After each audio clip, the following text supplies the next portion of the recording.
Hi, welcome to Tim's Workshop.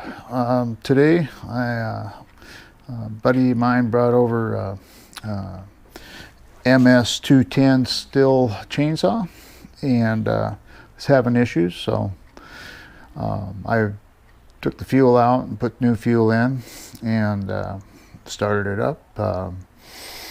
Seems like it needs the carburetor needs to be cleaned because at high speed it wouldn't keep running. It would try to die, but at idle it was running pretty good.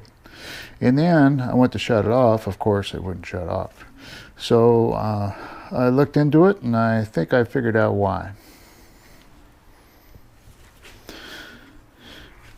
Okay, MS210 stihl chainsaw, and I'll use a Phillips driver here to point to what the issue was. See this spring right here? It was actually below the lever. So the spring is actually a grounding point for this this cable that comes in off the coil. So let me show you here. So in the on position, see how the spring is in behind here now, and it's away from that contact. But when you flip this up, see how it's making contact now? That will shut the chainsaw off.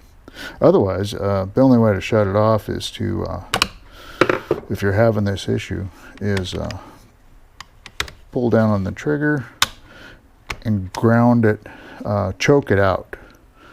When you choke it out, it'll die, it'll flood out.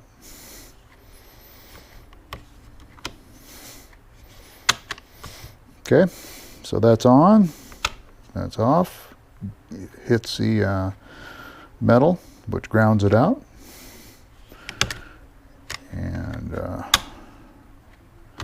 that's choke, which chokes up the butterfly up here. All right. There we go.